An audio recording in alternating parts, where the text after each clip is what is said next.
People का एक पत्ता 52,000 ब्राह्मण की साक्षी कराता है महाराज, बहुत ध्यान देना। अच्छा एक बात बताइए कि कई लोग कहते हैं कि कई तुम जहां जहां जाते हो ना, ऐसे वो जिनके शरीर में ऐसे ऐसे लोग घूमते हैं और घूमने के बाद कहते हैं कि तेरी कुल देवी तुझसे रूठ गई, कहते हैं ना, तेरे से तेरा ये देवता रूठ गया, वो देवता रूठ गया, परमात्मा रूठ गए। तो आप कैसे पहचानोगे कि भगवान आपसे रूठ गया? आप कैसे जान सकते हो कि भगवान आपसे रूठ गया? हमने देवी जी को धोख नहीं लगाई तो देवी जी नाराज हो गई, हमने पिताजी को धोख नहीं लगाई तो पिताजी नाराज हो गए, हमने वो देवता के ये नहीं करा तो वो नाराज हो। आपको कैसे मालूम पड़ेगा कि देवता नाराज होते हैं? देवता नाराज होते हैं, याद रखना, संसार में देवता अगर नाराज होते हैं तो कभी किसी का अहित नहीं करते। बहुत ध्यान देना इस बात पर, कभी अहित नहीं करेंगे देवता अगर नाराज होंगे। देवता नाराज होते हैं तो किसी का भोजन पानी बंद नहीं कर देते। देवता नाराज होते हैं तो किसी का खाना पीना बंद नहीं करवा देते।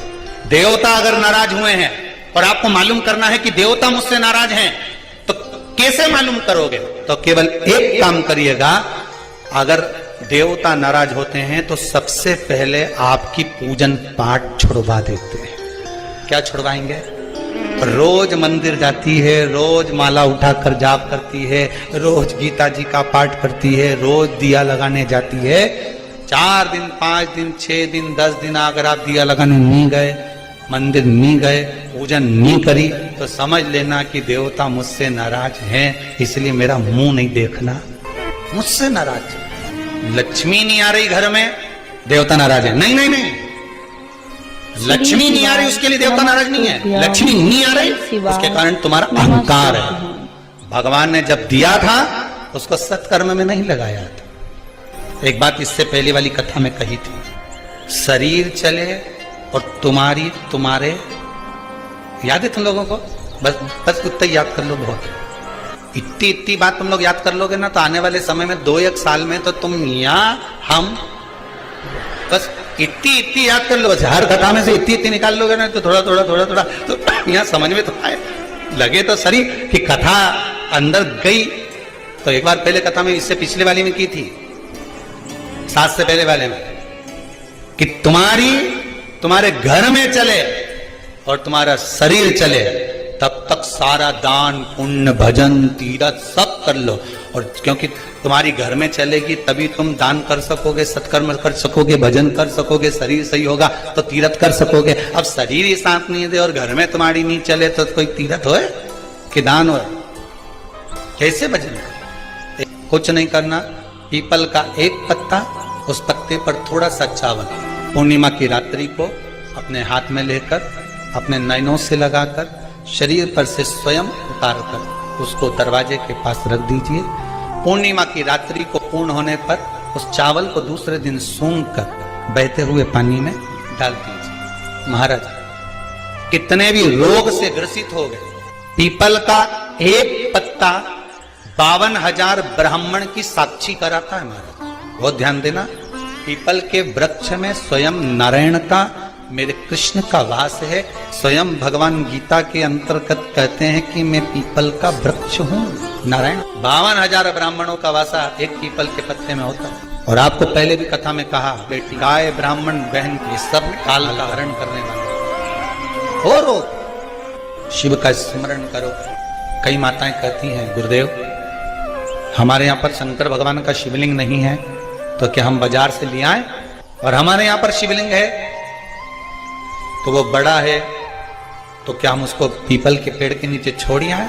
शिवलिंग है तो पूजन करो, नहीं है तो भगवान का जब स्नान कराओ, ठाकुर जी का कराओ, देवी जी का कराओ, जो तुम्हारे घर में भगवान है उनका जब पूजन कराओ, तो पूजन कराने के बाद में जब उनका स्नान कराओ, स्नान कराते समय थोड़ा सा भाव यही प्रकट कर लेना कि हम शंकर विश्वनाथ को, महाकाल राजा को, सोमनाथ को, मल्लिकार्जुन को, भीमाशंकर को, त्र्यंबकनाथ को हम जल चढ़ाएं।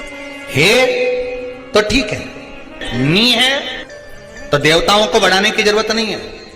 कारण क्या है? तुम तो कर लोगी सेवा, तुमसे तो सज जाएगी, पर आने वाली पीढ़ी करेगी। घर में सेवा उतनी ही करना, उतनी ही रखना जितनी तुमसे बन रही हो। तुम्हारे जाने के बाद घर के बहू बेटा भगवान को डलिया में भर के वृंदावन छोड़िया, ऐसा काम मत करो। जितनी बने उतनी छोटे रूप में सेवा करोगे तो पीढ़ी दर पीढ़ी चलती रहेगी। ज्यादा सेवा को बढ़ा दिया, सुना नहीं, नमस्तु नहा के आओ, श्री शिवा, कपड़े बदल के आओ, नमस्ते, ये कर आओ, जाओ जरा।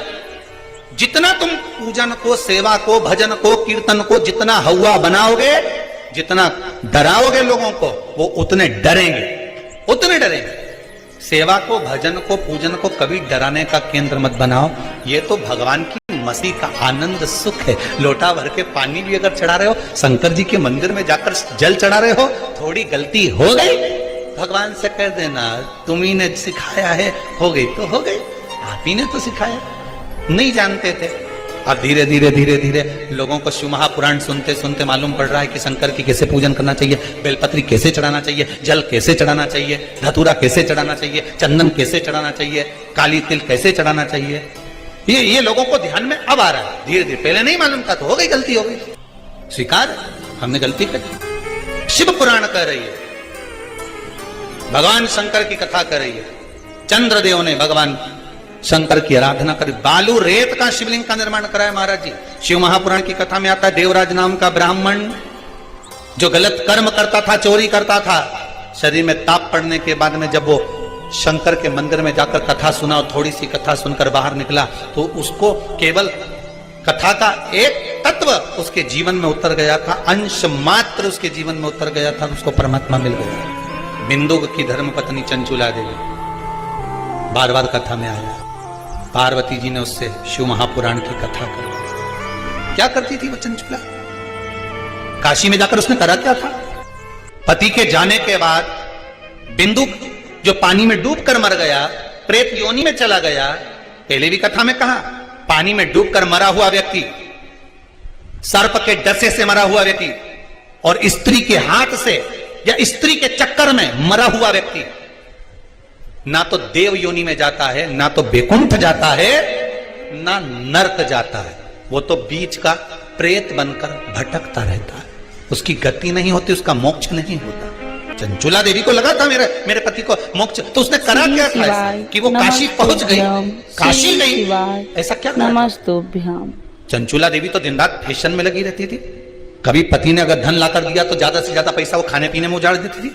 कभी नहीं उसने दान करा, कभी नहीं धर्म करा, कभी पुण्य नहीं करा, कभी सत्कर्म नहीं करा, कभी कहीं सत्संग में नहीं गई, कथा में नहीं गई, कभी भजन में नहीं पहुंची। फिर उसने करा क्या? बचपन में किया गया कर्म व्यक्ति को कब प्राप्त होता है, ये चंचुला देवी की कथा। चंचुला देवी की कथा करें। चंचुला देवी की मां भोजन का जब निर्माण करती थी, ध्यान दीजिएगा जरा, बहुत सुंदर संवाद है, शायद आप भी अपने बच्चों को इस चीज के लिए डांटते हो। शायद बचपन का किया हुआ पुण्य चंचुला देवी के कहां काम आया वो देखिए। पुण्य नहीं करा था चंचुला देवी ने, वहां तो खेल करा था। किस जगह पर काम? चंचुला देवी 6 वर्ष की कन्या, बिंदुक ब्राह्मण है, चंचुला देवी भी ब्राह्मणी थी, ब्राह्मण के घर में जन्म लिया है चंचुला देवी। मां जब चंचुला को पास में बिठा लेती थी भोजन कराते समय, तो आटे की लोई आटा जो उसना हुआ रहता उसको तोड़ लेती थी चंचुला।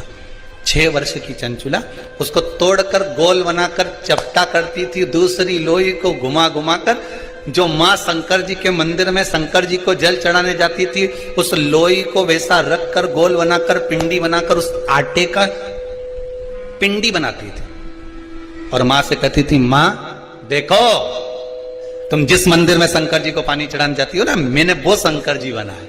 ये 6 साल की चंचुला, ये बच्चे आपके भी करते होंगे। जब माँ पापड़ बेलती, माँ जब पापड़ बनाती ना तो छोटी छोटी लोई बच्चे छोटे छोटे से, हम भी बनाएंगे।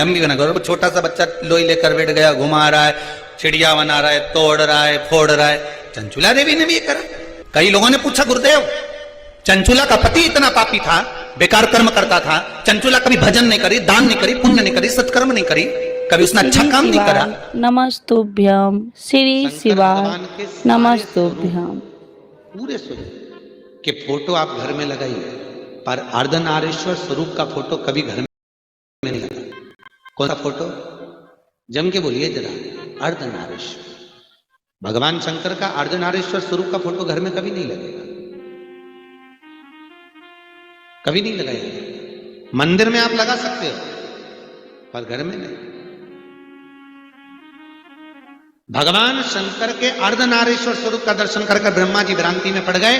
तब भगवान शंकर ने कहा ब्रह्मदेव अब सृष्टि की रचना करो। ब्रह्मा जी ने अपनी जंघा से मनु और शत्रुपा को प्रकट करा और उसके द्वारा जो सृष्टि की रचना करी, उत्तानवाद, प्रियवत, कन्या, देवहूति, प्रसूति, आकुति, इनके चरित्र आ गए महाराज। और इनके चरित्र में सर्व सुंदर चरित्र जो आया प्रसूति का आया। प्रसूति दक्ष प्रजापति के साथ में भी आई महाराज। दक्ष प्रजापति के साथ में प्रसूति का विवाह हो गया। माता प्रसूति के गर्भ से 60 कन्याओं ने जन्म लिया। कितनी? 60 बेटों ने जन्म लिया। बेटों को संत बना दिया देवऋषि नारद। दक्ष प्रजापति क्रोध में आकर श्राप दे दिया, नारद मैं तुम्हें श्राप देता हूं, तुम एक जगह पर नहीं टिक पाओगे। अब भगवान श्री शिवाय नमस्तुभ्यम, श्री शिवाय नमस्तुभ्यम। माता देवी की मां कृपा कर, मेरे घर में एक बेटी का और जन्म हो जाए, ऐसी कृपा कर दीजिए। मेरे घर में एक बेटी और हो जाए। स्वयं जगत जननी जगदम्बा बोली तेरे घर में 60 लड़कियों का जन्म हो गया और तू लड़की मांग रहा है। आज का व्यक्ति होता तो बेटी के जन्म के बाद में तो क्या मांगता? अरे बोलो तो बेटा। शिव महापुराण की कथा कहती है बेटा एक कुल को तारता और बेटी 2 कुल को।